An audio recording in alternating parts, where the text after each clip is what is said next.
3-2. On the second day of plenary, the President of the Senate presides over a session that began with some concerns. Whenever a matter of privileges Senator Abdul Ningi raised an alarm over the permission granted by the Nigerian executive for the United States airstrikes carried out on December 25, 2025 in Sokoto State, in coordination with Nigerian authorities, without the approval or involvement of the National Assembly. Even the President himself cannot and shall not, under this constitution, ask a foreign power from any part of the country to hit into Nigeria.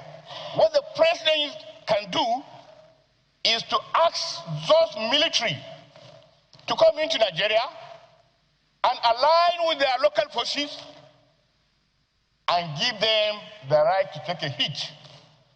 Mr. President, if you allow this matter, the executive refused to talk about it, or they say that they were told.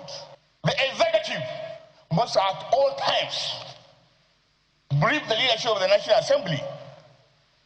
As rapacious as Trump is, he always imbibes the leadership of his assembly before and after the act. You are very right.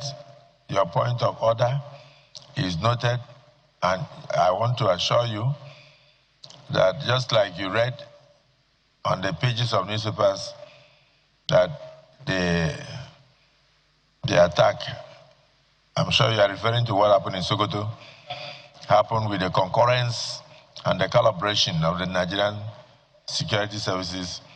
We have also been so brief. We need to brief you in closed session. We need to brief you in closed session. Security is not something that we speak in the market. The upper chamber also considered the report on the Electoral Act 2022 Repeal and Enactment Bill 2026. Members should be allowed to go home with this bill. We will also hold a brief closed-door session for us to debate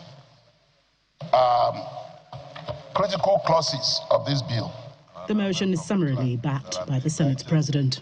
This is a very important bill, considering the fact that we are about to go into elections.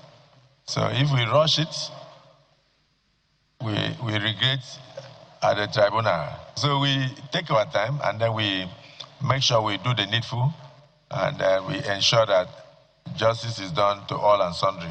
And the bill will save the interests of Nigerians and ensure free and transparent elections. Meanwhile, the Senate President announced that each senator will be issued a certified true copy of the Tax Reform Act as signed by the President to clear any doubts. The Senate President said the gazetted copies were distributed by the clerk and should not be shared with non-members to avoid confusion. From the National Assembly, Gloria Omezuke, Channels Television News.